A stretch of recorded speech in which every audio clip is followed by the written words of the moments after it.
Hello, and welcome to another Behind the Poem story. This will be the last Behind the Poem story that I record for you based on my first collection, which was released last year in May. And it is the last video on my poem Coordinates of Home, which is the last poem in the book and the last poem I have yet to explain. Because this poem is so important to me, because in previous videos I've discussed a lot of kind of more technical or more fuzzy, I guess, kind of description, I thought that I would do something that I haven't done before. All of the poems in between Hindsight and Foresight come from various different parts of my life, various different walks of my life. And I have told you the stories behind them. I have told you the methodology of structure or language or things I've done on purpose. This time I wanted to share it with you exactly as it comes from my heart. So I have decided for this poem, I'm going to just give you a reading of the poem by me so you can hear my words from the source. And so, without any other explanation, I'm going to give you a full reading of my poem, Coordinates of Home. Solid, old for my country. Even lines of cladding, like ribs or a xylophone. Green, rough tiles, pebbly under my feet when I clean the gutters of autumn leaves. 3 floors, packed to the rafters with memories and moments, with dishes and do's and don'ts, with wishes and wills and won'ts. A picket fence. No, really, a picket fence. Surrounding the dog's yard, sadly without a dog for many years. 100-year-old barn topped up with treasures every time my dad gave in to going to an auction. Summer weekends trying to sell on auction treasures with garage sales and lemonade stands. 3 cars on the drive, 1 under a sheet. Gardens and trees as old as the house, older, pushing at the picket fence. In the backyard, the haven of my youth, the true draw to parties, the swimming pool, cannonballs and dunking extraordinaire, sunbathing on concrete and floating chairs. Up the back steps, the front is for strangers and guests. The door is almost never locked. Screen door creaks just so. The inner door, squeeze, lift, and bump once or twice with the hip, it sticks. The 45's jukebox on the inside back porch. Many music video worthy performances, dancing and singing at the top of our unashamed 10-year-old voices, not understanding lyrics, but loving the tunes anyway. Onward, inside a second, creakier door, the family room, only a decade older than I am. Lazy Saturdays, afternoon cartoons, early sneak peeks of Christmas morning, a couch for sinking into, for old movies with mom, for old slumber parties with the girls, or first shy kiss, parents just through the ceiling. Next, the kitchen, center of the house, literally, figuratively, actually. Baking a multitude of cookies every Christmas, dozens of turkeys for Thanksgiving of varying sizes, depending on guests, blood related or otherwise. I remember the old cracked box containing the yellowed and stained family recipes, filed incomprehensibly, brought out at need, along with inherited recipe books stacked and squished above the sink next to battered measuring cups that no one makes anymore. I got the yucky jobs, mixing eggs into dough with bare hands, helping sprinkle colored sugar on butter cookies that didn't have many ingredients besides butter, helping and learning, loving and growing, a well-oiled sous chef to my mother before I knew what such a thing was. Carrying platter after plate into the dining room, like going back in time, the oldest part of the house. Punched tin chandelier, candles aglow above an oak table that always seemed somehow to be big enough for whomever joined us. Pewter plates, depression ware glass from grandmother. A place for everything, just, in a room that always felt warm and full, but never too small. The front room, my favorite place. Grandfather's player piano, shelf after shelf of player piano scrolls, songs I never knew, played as if by ghosts, friendly ones. As my 10-year-old feet pumped pedals when tired of practicing my scales. Walls so covered in family photos of previous generations and our town, till almost no wall can be seen for the faces. Shelves of photo albums for the runover, of baby pictures, passed away pets, glorious, happy childhoods. Footprints and hair clippings for each child. Is my hair ever that color? Like a sanctuary, my sanctuary, with antique books, a soft radio, colonial wood stove, dim, unobtrusive light to read by. The modern world and its modern demands slips away, and I am left wrapped in family, in blankets with hot chocolate and peace of soul. Up the stairs with its banister coming away from the wall, but never detached, and the wobble of loose screws somehow comforting rather than concerning. My bedroom to the left, another to the right. Once brothers, a lofted bed, a man cave under it, comics and bookshelves from which I borrowed and read tales till they literally fell apart, to be taped up and read again. A forbidden zone, except when they needed to sneak Santa's presents out of the attic above my own.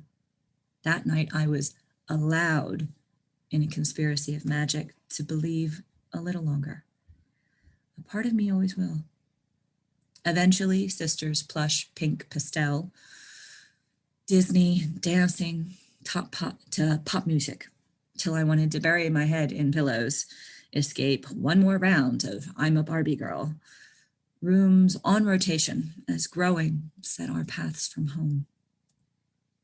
My room, changed, and yet not, whenever I go home. Lovingly made shelves, overflowing with antique toys, keepsakes and collectibles, line the circumference of my ceiling. A rope bed, uncomfortable, creaky, centuries out of fashion. I would cry if they replaced it. Hand-stenciled tulips by my mother's hand on wooden floorboards, and walls matching mauve, doors and trim. Never liked pink, but could never give that up. Treasures gathered and kept, toys and trends, teddy bears, tickets, pogs, pawn stones, necklaces and knickknacks, till every corner is crowded with clutter. And each piece, a memory, revisited at view or when cleaning, newly discovered at every dusting, as if lived that moment. Somehow, we never fought over the bathroom, with its clawfoot tub and with tricky electrics for the hairdryer that would blow the fuse if too many lights or TVs were on at the same time, howling from every corner at who was responsible. The hallway had its charms, sewing machine, antique, no fancy patterns or multiple settings, yet still off of it came Halloween costumes out of a little girl's fairy tale dreams. A jar of buttons saved by my grandmother because in the Depression with 6 girls, you threw away nothing. Creaking floorboards and dim lights, proud parents displayed children's drawings and gifts of poems, too much like Hallmark cards before I wrote my own. The nursery, or computer room, or guest room, depending on the rotor of growing up, grandmother's bed for those last years, still makes me smile, feel like she's there. My parents' room, safe place where I can lay on my dad's shoulder or play with mom's hair till sleep keeps me safe from monsters in the dark. From thunder, from loneliness, sleeping on the floor when the dark got too dark, till the nightlight was more than enough and reading just one more page became more enticing. It wasn't just the dark. There were scary parts. The basement, where I ran in and out only as absolutely necessary. The attic, that was haunted no matter what my mother tried to tell me, especially at night. especially by the door that opens into my room when I'm not looking, I'm sure. The attic, tamed by Mom, with a playroom where I joined in the conspiracy much later, wrapping Santa's presents once it was my turn to keep my sister's faith a little longer. But between the scary parts, a fortress of love, like life, stumbling in innocence and ignorance with only home as a touchstone. Summers peeling corn on the back steps, dog going crazy in the yard, scaring rabbits and town kids, more terrier than terrifying, not that she knew. Memorial Day parades, first watching in childhood, not understood, then performed. Before or after my birthday, topped with Mom's strawberry shortcake as only she can make it. With barbecues by the pool, running through sprinklers and backyards, playing tag and manhunt until it's too dark or the voices call us home for dinner. Autumn's decorating the graveyard, spreading spider webs, lighting candles, sneaking sweets, spilling secrets so the witch could tell my friends' fortunes with mysterious accuracy. How they never caught on, I'll never know, or maybe they did, but pretended the magic of the witching hour. Crunching leaves of every color piled high, and that smell. Nothing like that smell, not good, not bad, fresh, natural. Shifting sounds, cicadas in the wind, having left their alien shells hanging lifelike from the bark. New school year, new challenges, with the energy growing as the light dims. Winters by the fireplaces, smelling wood smoke, knowing warmth, watching snow, hibernating, sledging down the small hill down the road, drying mittens and socks and numb fingers on the grate of the fireplace. Crackling in ash, glow and embers, like magic, like tongues licking my clothes in the same way it licks the wood in the grate. The smell of baking, cooking, filling the house for what seems like a month. Between Thanksgiving and Christmas, between friends and family, the warmth of company, chasing out the cold of the outside, hot chocolate, jello, and antique glasses and mulled wine, board games that end in peals of laughter no matter who wins, if anyone is even keeping score.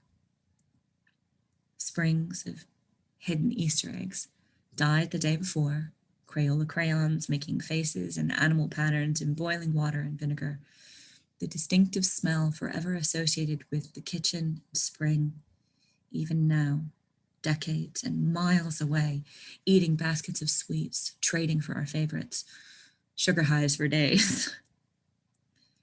Floorboards to ceiling beams, broken bricks in kitchen or walkway to ancient sash windows, iron radiators that click, creak to keep warm.